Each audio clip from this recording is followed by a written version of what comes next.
What up, sports fans? Welcome to the Cine-Men Movie Podcast presents Sports Breakers, episode 22.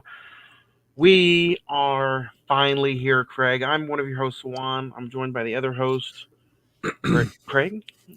What up? It's week one of the NFL season. It's opening day, opening weekend. Uh, I'm super excited. Is it fair to say we're already in a must win for one team tonight? We'll talk about it a little bit later. I think we are. Um, Man, before we dig into some predictions, thoughts of college football week one, and how's your weekend? Yeah, I mean, These are good fire, five by the day. way. These are fire. They are for Okay. any game of the week. Okay. I don't have a drink. I'll probably run and grab one here in a second. Had a good weekend. I mean, any weekend that is a 3 day weekend with 5 days of football, it's hard to complain. Um, I'd say the only thing that kind of sucked was that Monday game, man. Yeah, you start on such a high note with all the games, and Saturday I, was a pretty fun night, and then Monday kind of. I wanted to talk to you about this before we get into predictions. What do you think about the NFL trying to steal Labor Day weekend and run games on Thursday, Friday, Saturday, Sunday, Monday? And The if weekend prior. no, they're wanting Labor Day weekend. I guess they saw the Well, numbers. yeah, like us, the weekend prior. Hey, give me everything. Because honestly, if you have the one game Sunday and the one game Monday of college,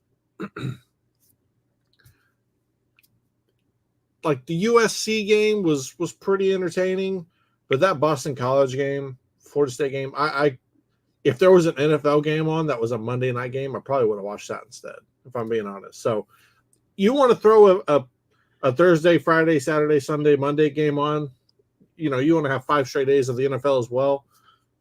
You're going to get ratings, so might as well.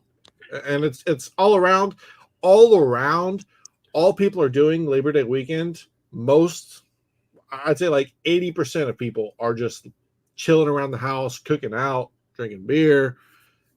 Like, you want to talk about a weekend to put your brand out there and have people watching? It's that weekend. Speaking of weekend, man, week two college football kicks off technically tonight. I'm sure there's some games on, not unless they didn't want to compete with the NFL. Um, College football, I don't think has any. but let's talk about a team who you said was entertaining. Let's start off with USC, Utah State. You think Yeah, I mean, you think USC comes back and or do you think they have the big weak hype one Blues and you think they'd get knocked off? I'm no. picking. I think USC is better than they are, or better than people thought they were. Them bulking up during the offseason was the best thing they could have done. I think USC is a legitimate player. As much as that, I hate to say that. I think USC is a legitimate player. How far that takes them, who knows? But they're definitely somebody to keep an eye out moving forward. I pick USC big. Oregon hosting Boise State, two 1-0 teams. Oregon had a scare on Saturday, and if it That was was more than a scare. That was a heart attack that went to the hospital. and if it wasn't for Dylan Gabriel, they lose that game. Uh, I'm going to be on the flip side of that coin and say he might be the reason they only won that game by 10. Mm. You go 41 to 49, 400 something yards, and only win by 10, only put up 24. There's got to be something wrong with, not wrong, but the way that maybe Dan Lanning or the OC there might have thought he could have used Dylan Gabriel. I don't think that fits. You keep everything underneath, and that's one of the biggest issues I had with DG is he throws everything short of the sticks. He's more afraid of pushing the envelope, and he's way more often than not open to throwing the check down.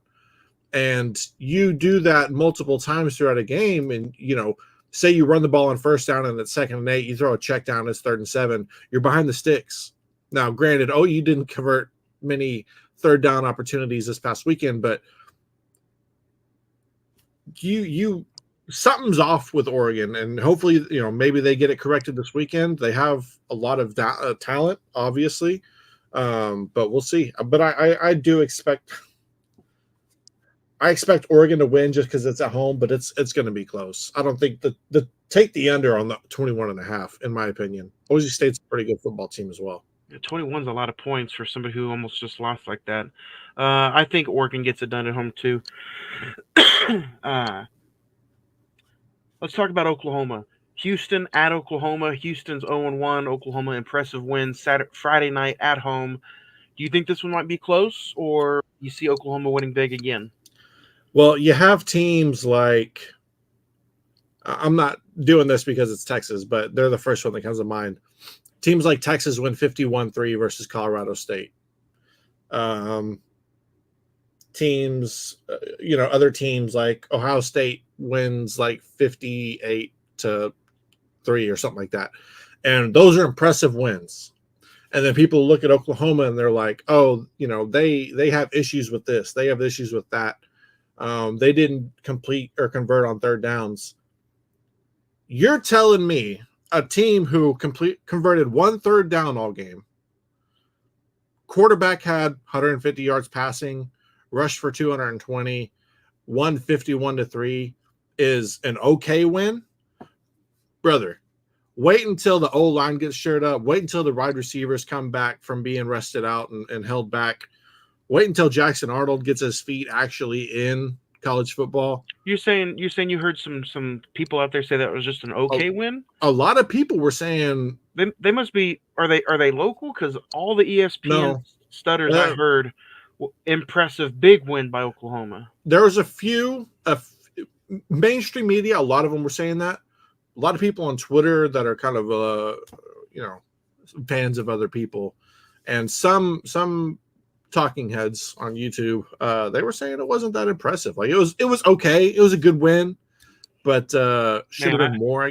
I don't know about that, man. I don't know what game they're watching. Well, the main thing was they looked at Missouri and they were like, dominant win, did everything they needed to do, 51-0 against Murray State or whoever they played, and then OU wins 51-3.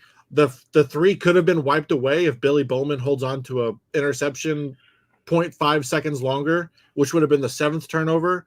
Like, yes, it's not the prettiest, but you win an ugly game 51-3. I'm all right with that. Hey, last time I come from, 51 is a lot of points. Defense stood its ground. I think I would have liked to seen a little bit more of the backups and Casey Thompson. They kept the quarterback in there all the way up until the 4th quarter, I think. No, Casey Thompson didn't play because he's still coming back from a knee injury. He's good, but he's not all the way there. You think he'll be back up? Michael Hawkins came in like 7 minutes left in the 3rd quarter. He lit it up. That dude was phenomenal. He looked pretty good. He looked pretty good. But no, man, I think we had like 70-something people play in that game, I believe is what they said. Might have been a little bit less, but got a lot of reps for a lot of people. I'm excited. I still have Oklahoma big against Houston. Oh, yeah. Houston almost got shut out versus UNLV. This might be a bloodbath. Yeah. Tennessee at NC State. Top 25 ranked matchup. Number 14, Tennessee at NC State. In the classic Duke's Mayo classic opener. I don't know why it's being called that. Ialami Alava, whatever. Dude's name is unbelievable. So is he. Nico Dwayne Johnson. Nico Ialami Alava. I don't know.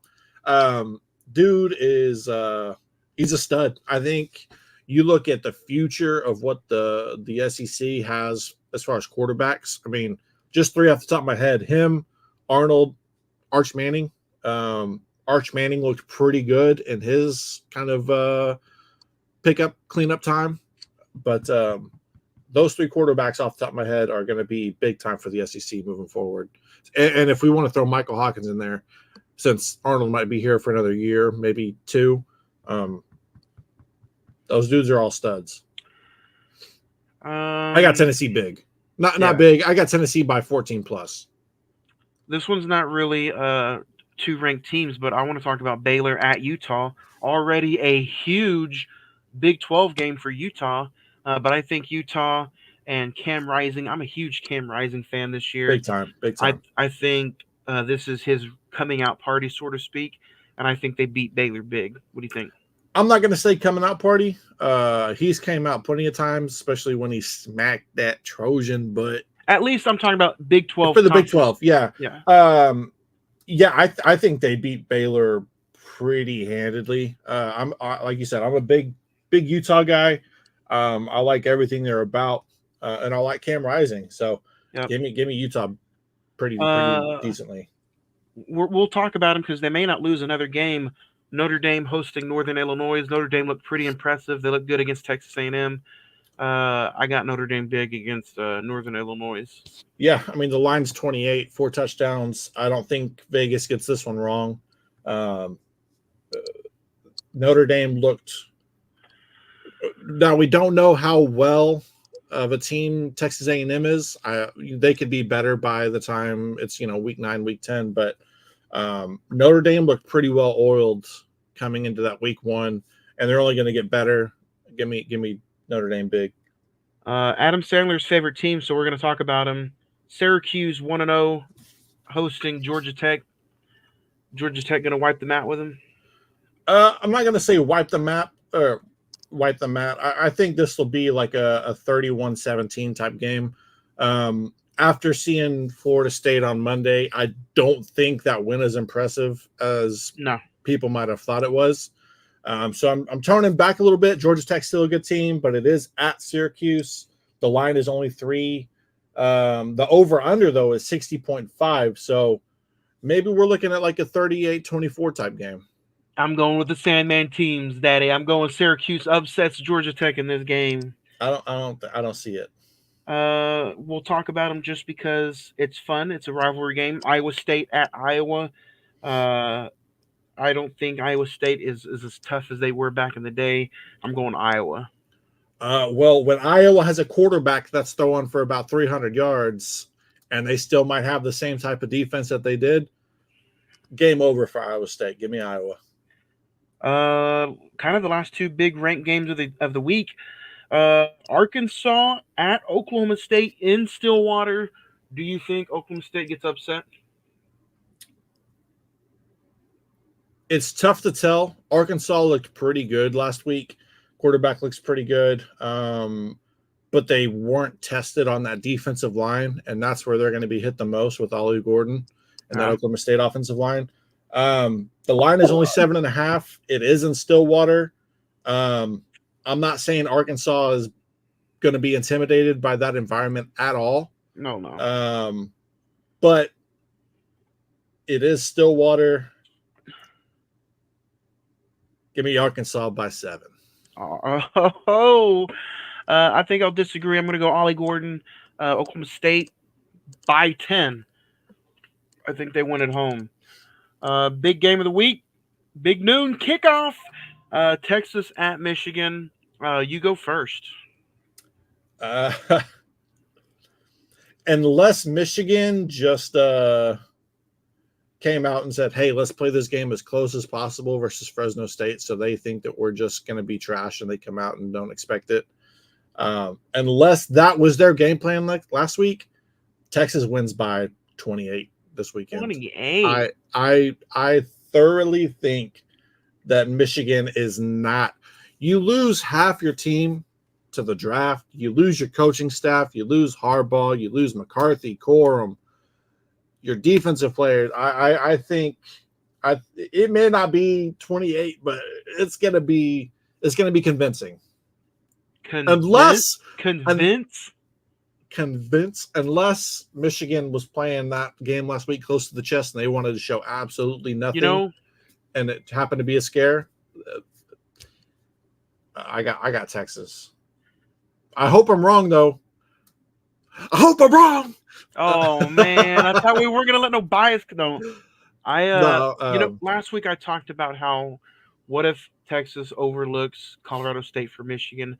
Maybe Michigan did this. Maybe Michigan did what I thought Texas would have done and overlooked Fresno State to the Texas game.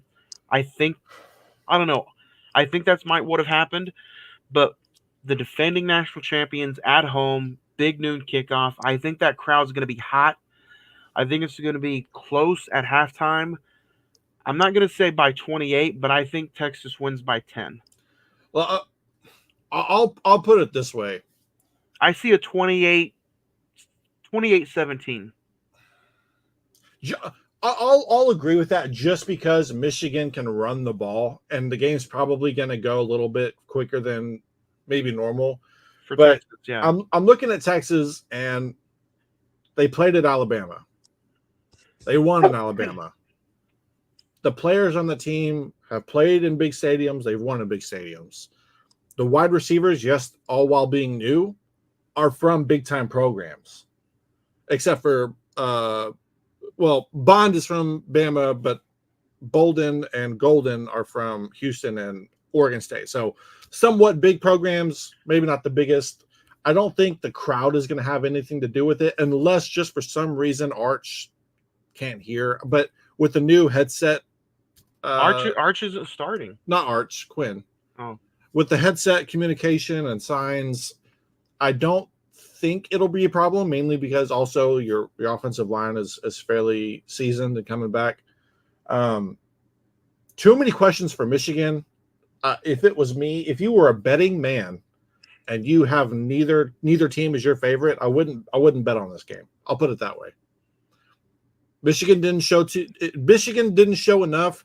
Texas didn't have a good enough opponent, so it kind of make you feel, you know what I mean? If Texas's D line can control the line of scrimmage, I think it'll be more than a 10-point win.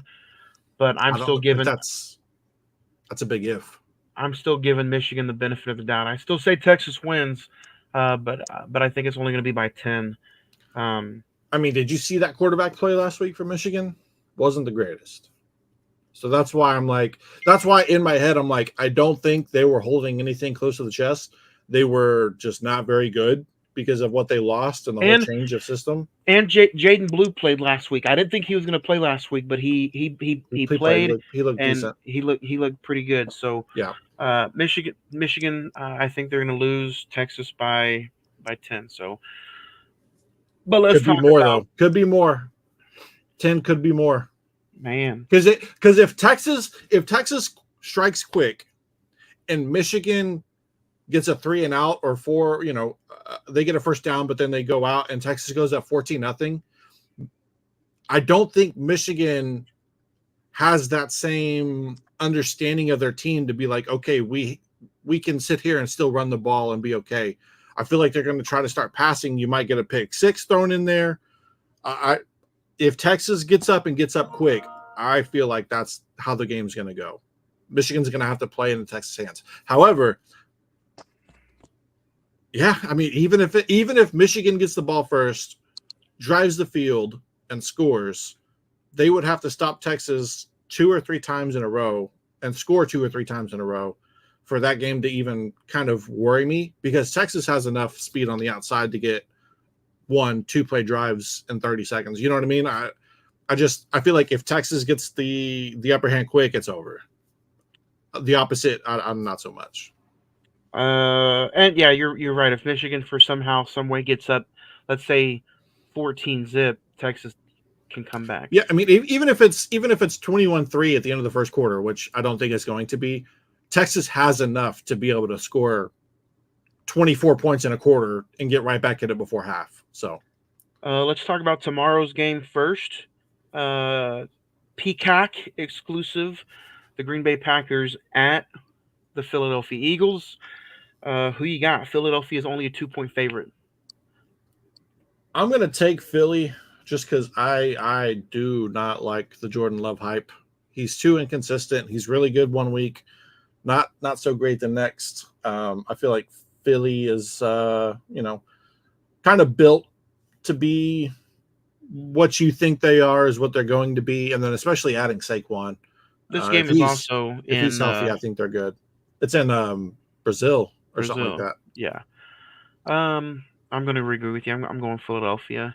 Yeah. Sunday, Indianapolis Colts host the Houston Texans. You know what? Give me the Colts for the Week 1 upset. It's Indianapolis. I like a big dose of Jonathan. Uh, I just had his name, Taylor. Jonathan Taylor. I think everybody's going to be picking Houston. I think Houston comes in with a hiccup. Give me Houston. I don't.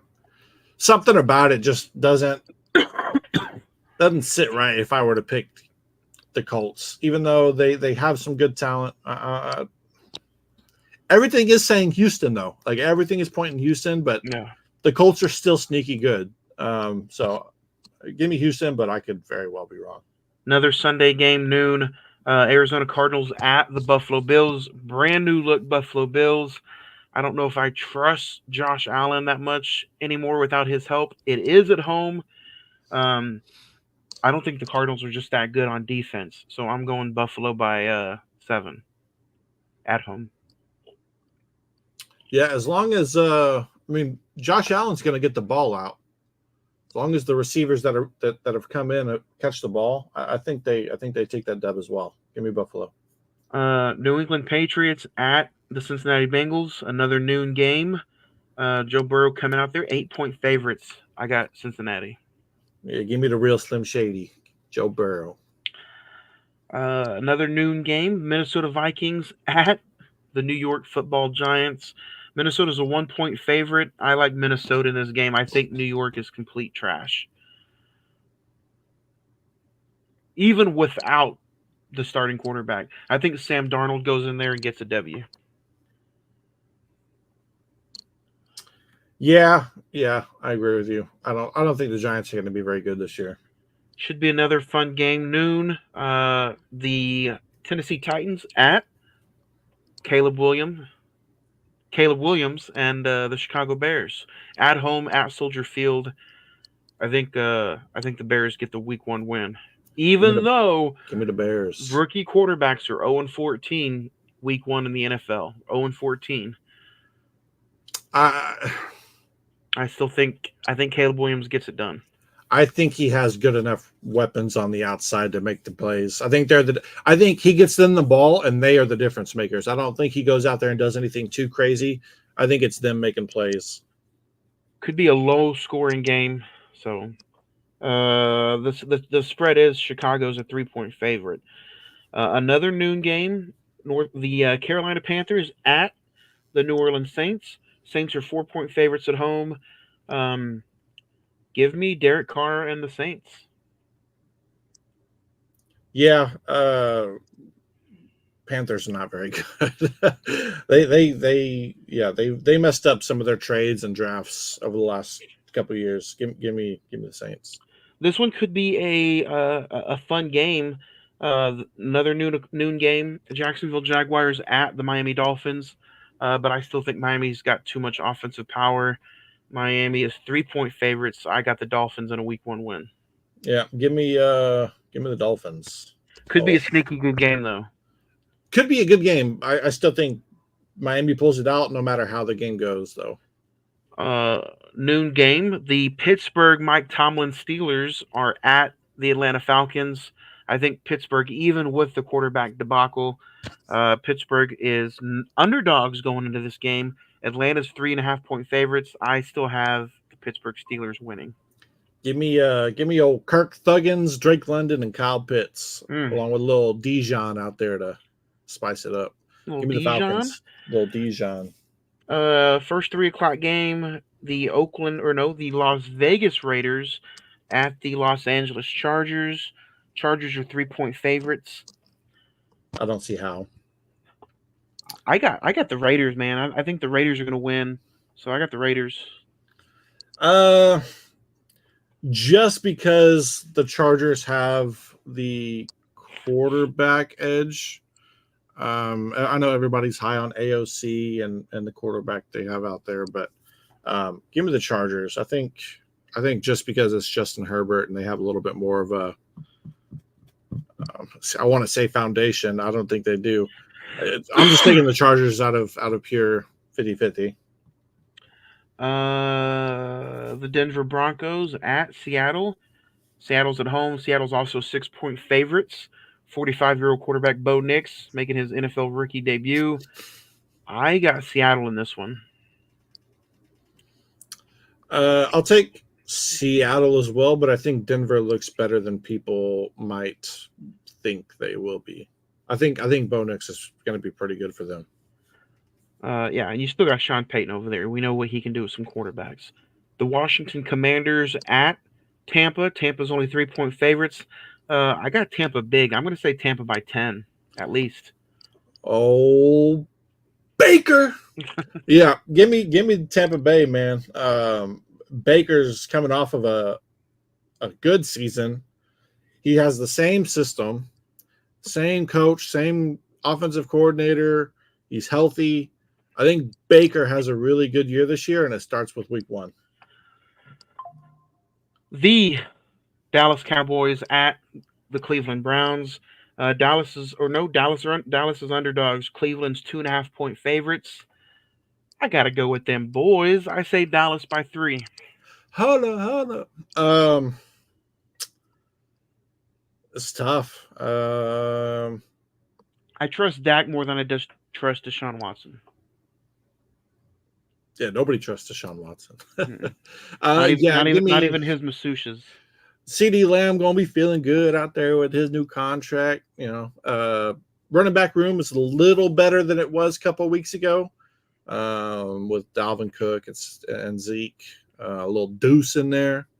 But give me the boys close. Give me the boys close. The Sunday night game looks like to be a good one on Peacock and NBC. The Los Angeles Rams at the Detroit Lions. Another Matt Stafford in Detroit. Detroit's 4-point favorites. I think Detroit's going to be fired up, boy. You hear me? They're going to be fired up. I say Detroit by 14. It's going to be a playoff game for them. Let me start by saying, Dan Campbell. Yeah. I saw the Applebee's commercial. Made me want some 50-cent wings.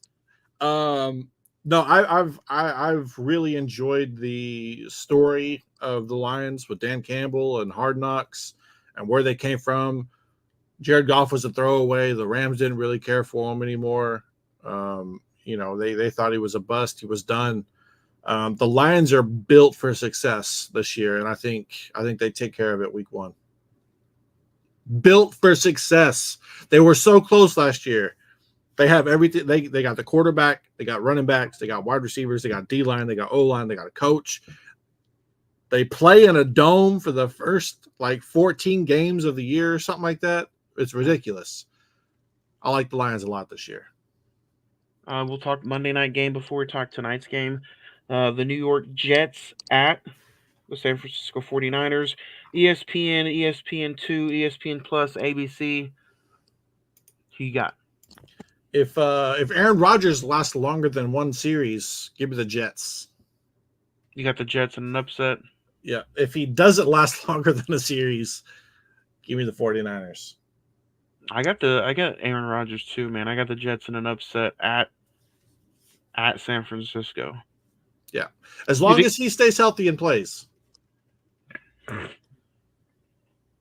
I talked about at the beginning of the show, Baltimore Ravens, Kansas City Chiefs. I think tonight is a must-win for Baltimore. You go out and you upgrade that team. That team was already number 1 seed last year. Lamar Jackson played his ass off, won MVP. You completely stink it up against Kansas City at home in the divisional round or in the AFC Championship. Yeah. You're 1 win away from the Super Bowl. I think this is a must-win for the Baltimore Ravens.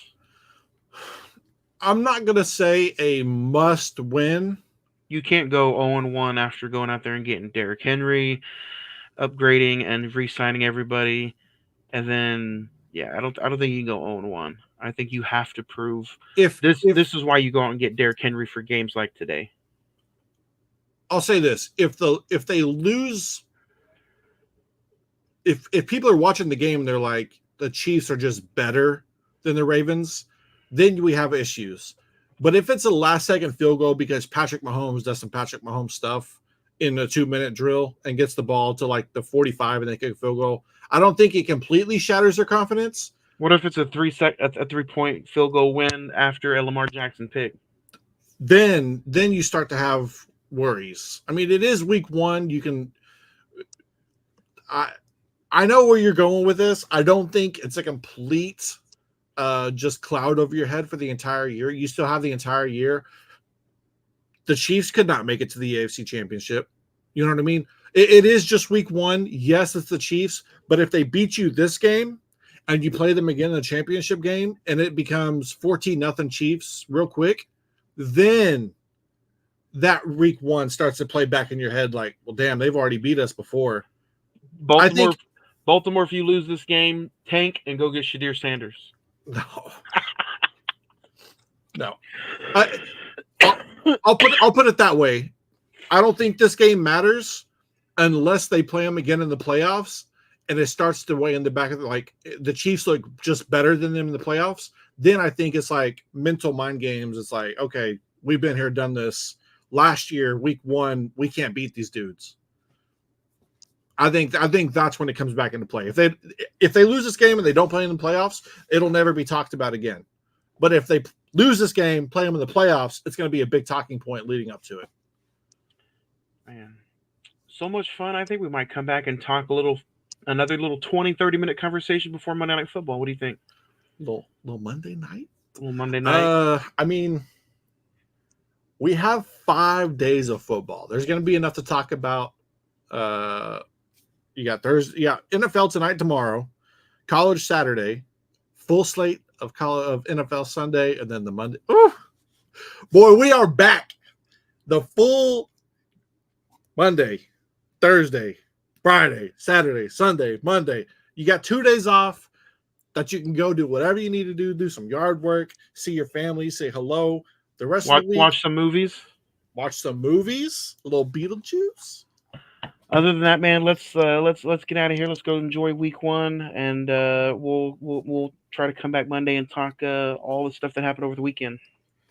Can't wait. It's gonna be. I feel good this year, man. Just like everything about like before, it's like okay, football is back. Like it's good to watch it. Something about this year just feels good, man. Feels good. Don't forget, guys, Monday and then Tuesday, Beetlejuice. It's in theaters starting right now. Go check it out and come back and talk to us Tuesday, September 10th, 7 p.m. for an all-new episode of the Cine-Men Movie Podcast. And then that's it. Get out of here, go enjoy some football, and we'll talk to you guys next week on another new episode. Later. Hook 'em.